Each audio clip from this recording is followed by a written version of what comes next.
And I pray and hope things go well, because at the end of the day, we want you to have a successful wedding day as much as you're going to have a successful marriage.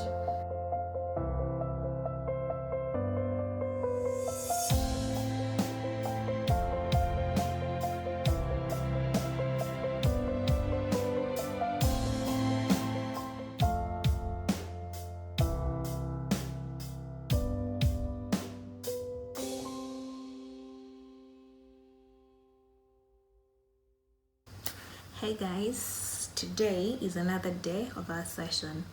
Well, as you can see, I'm in the middle of today's session, online session, and I just have only one consent address. Due to public demand, some people were suggesting that we could create a Zoom link and share it on our online platform such that they can automatically join and also be part of the classes that I usually have. Well, that's such a good idea. However, we would love to also have important information concerning everyone who's attending our classes, in terms of where they're coming from. Are they planning any wedding soon? Because it gives us a chance to also follow up and know how best we can be of help to them. It's not a one-off thing whereby someone may just come and learn and leave, because sometimes you may miss out important information where you couldn't attend. But if we have you and we know and we can track you properly, we know where we lost you, or if we're still with you. So on that note, having an open link may not apply. However, like we said, just feel free to register. Once you're registered, we'll connect you to the different links or platforms that we use, and that way you will not miss a thing, and we will always check out on you to ensure that you got a full package. Yes, so now I have got to go back to my class.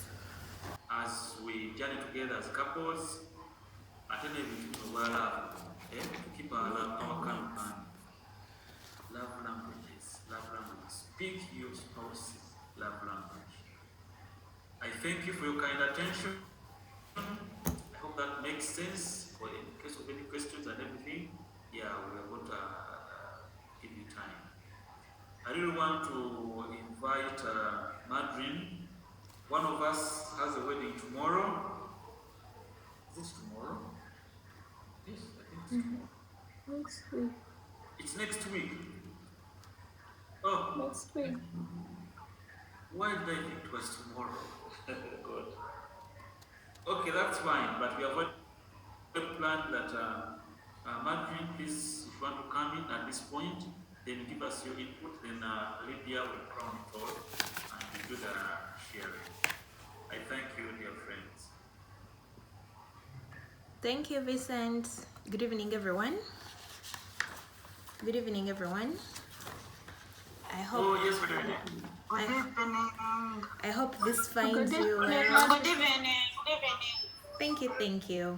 Well, again, I'm Mrs. Kizra Madrin, and I'm happy to be here once again.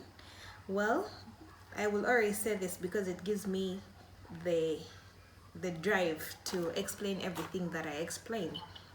I'm an events planner by profession, and this class, or many of the Ntinda classes that happen, we use it as an opportunity to help our Bagoles, all our brides to be, to ensure that we prepare them well enough for their perfect day. Now, like Vincent said, we have Bagoles for 4th of February, and then we also have ones of 14th of February and then 18th of February.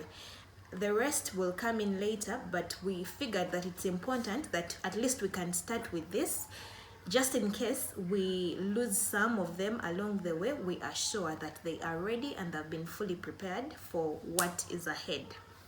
Now, I am going to try as much as possible to hit on everything. I am requesting all of you, if possible, to get a pen and paper, because whatever I am going to talk about today is something you're all going to face on your wedding days.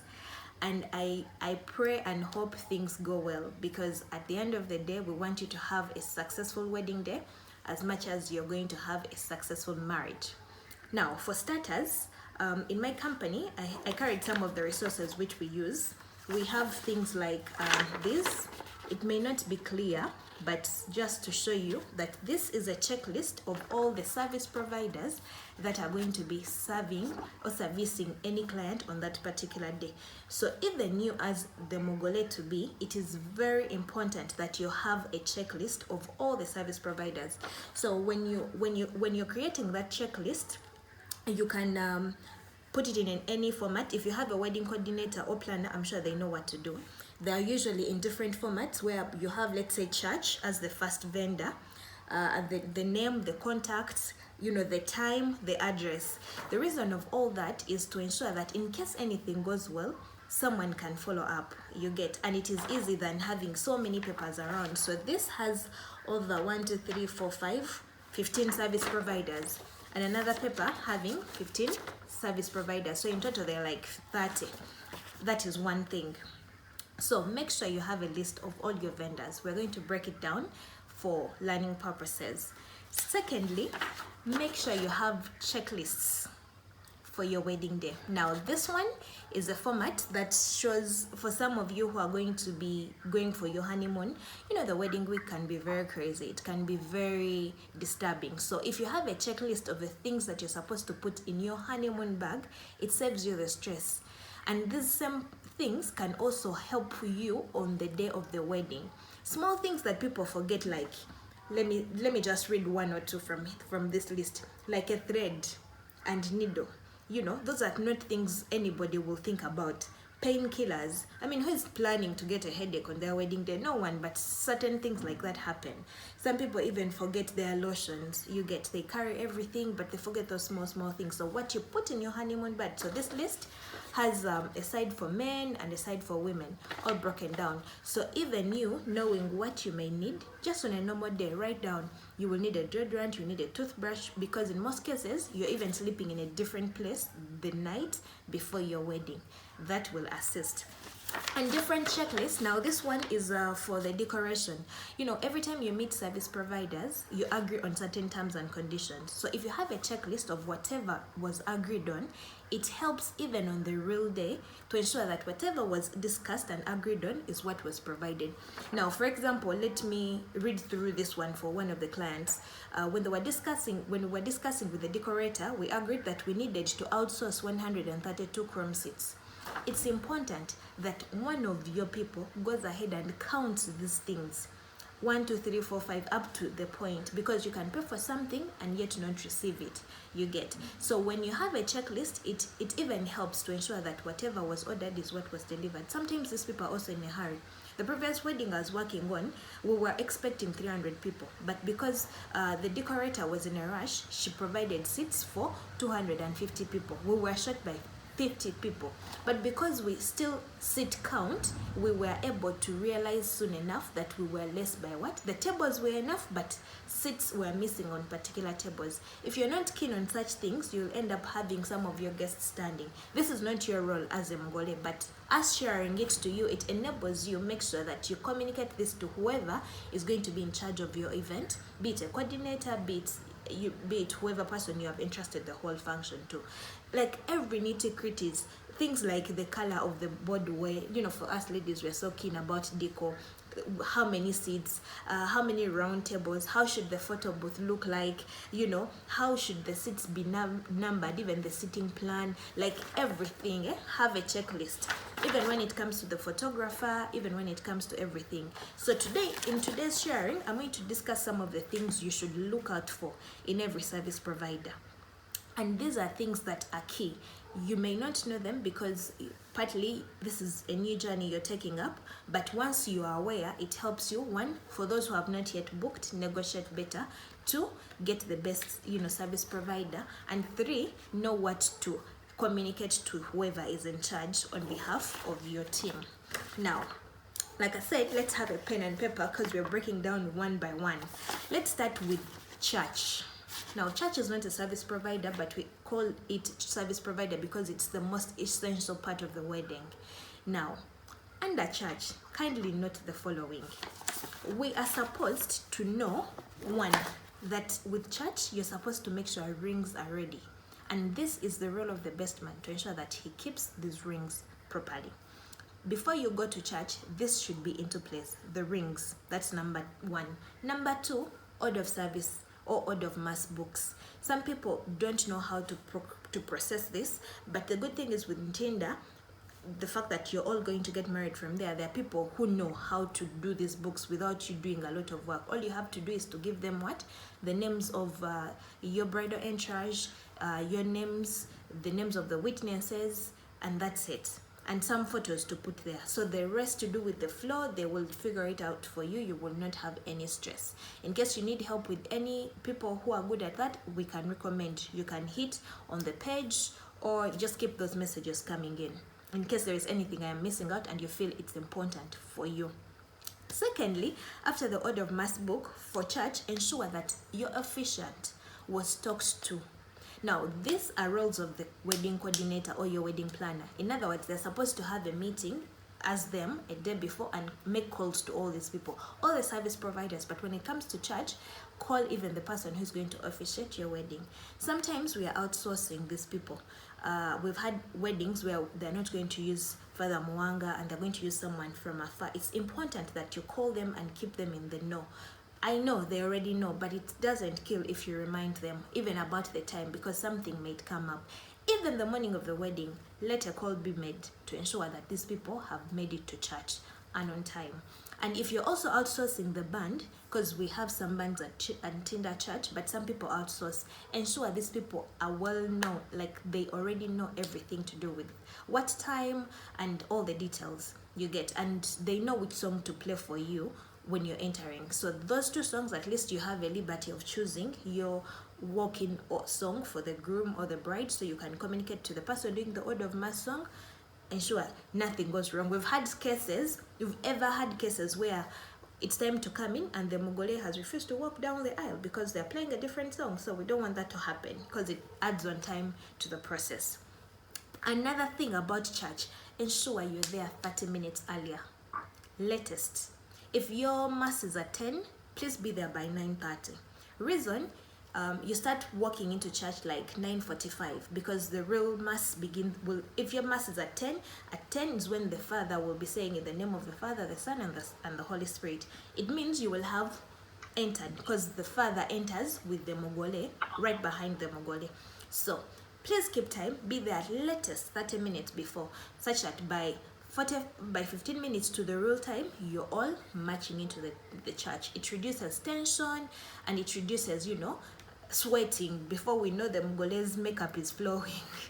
That's one thing. Then the other thing, we always have people who are going to walk us down the aisle when it comes to the female Bagole. It could be your parents, it could be your brother, somebody really important, your dream walk down the aisle person. Partner, please communicate to these people earlier such that they are there on time. I've never been a part of this scenario, but I was once told that some Mugole delayed to enter church because the parents were not yet there. It reached after like more 15 minutes into the mass, the parents have not yet arrived. She had to walk down the aisle alone, but it was very painful. So it is important that all these people are at church on time, because they may not know this information, but once you communicate to them, they'll keep time. The witnesses, these are people who are going to sign your certificates. Please ensure they are also present, because we don't want to reach to that point and they're nowhere to be seen. They also contribute to your marital certificate. Then the other thing, we have special gifts that we always want to give to church. Sometimes you can take them days before, like 2 days to the wedding, and then they can wrap them for you properly at church. You give them to Martin. They know what to do if you have those special gifts. If you don't have, still, it's okay. It's understandable. And then the other thing about the church, it is very important that you attend your church rehearsals the days you will be given. I know for the people who are going to get married next week, that day of church rehearsal is either Wednesday or Thursday next week. Yeah, I think it's either. Desire can confirm. Desire, which day is it?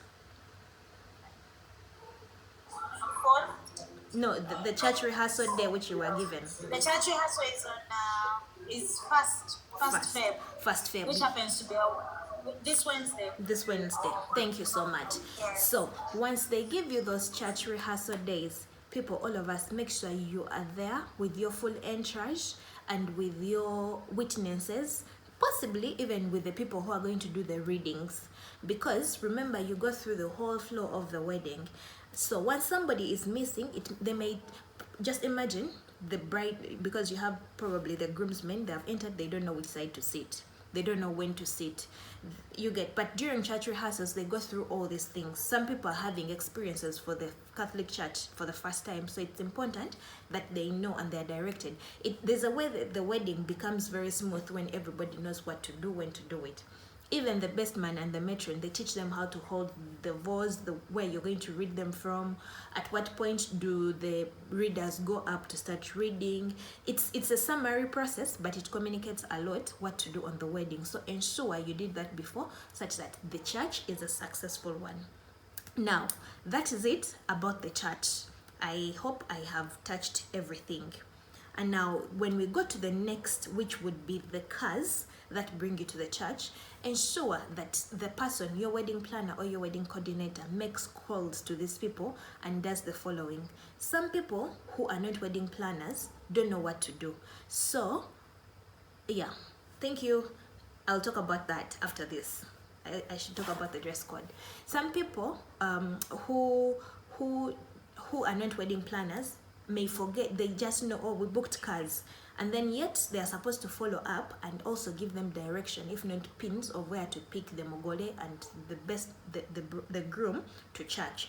Remember, most bagoles don't sleep at home, they sleep in hotels. So whoever is in charge of your event is supposed to call and send pins and ensure these cars are there on time, and also call and contact the people who are going to decorate these cars to be there on time, because in most cases the car company does not decorate the cars. It's your florist or your decorator who decorates the cars. So if there is that gap between the two, that causes delays. So ensure you have communicated to the car company your bridal cars, where they are going to go, what time, and the florist what time they should be there to decorate the cars. And also, some people use the florist to be the one to provide the bridal bouquets. Ensure that is double checked.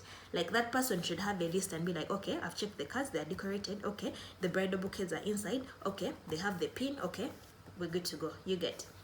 Now, about the dress code when it comes to church, it's important that we don't wear very revealing outfits. Now, for the men, they always have it covered. Now, for the ladies, they advise us that it's your wedding day. They don't want to compromise on your style, because you know better how you want to look. But just make sure you wear something that is not so revealing, but something that will make you comfortable. You get. We're not so strict that you have to wear full arms or something. No, you can still wear off shoulder, v-neck line, anything, as long as it makes you very comfortable, but you're also sure it is not so much revealing. The other concern about the dress code is put on the videographers and photographers. There are some people who just dress up just like that. You see a photographer is moving around church and they are dressed in funny clothes. So if possible, get professional people who will also give you your function, respect, who will dress nicely and all those things. If you need help with all this, like I said, this is what I do. I don't mind giving a hand to any of you in whichever way possible, because at the end of the day, we all want you guys to have a beautiful wedding and a beautiful everything. So get the photographers or the videographers who are nicely dressed, and even though please double caution them. Tell them, please be smart. And also, those videographers and photographers, tell them they should know when to move the drone. We're in church, it is silence, the drone is moving. There's some places they should be keen on when to use the drone and not. You get. So I had finished talking about the cars. Since I've already started on the videographers and photographers, let me just finalize that. Now, the checkpoints with them is their dress code and everything you discussed in the meeting.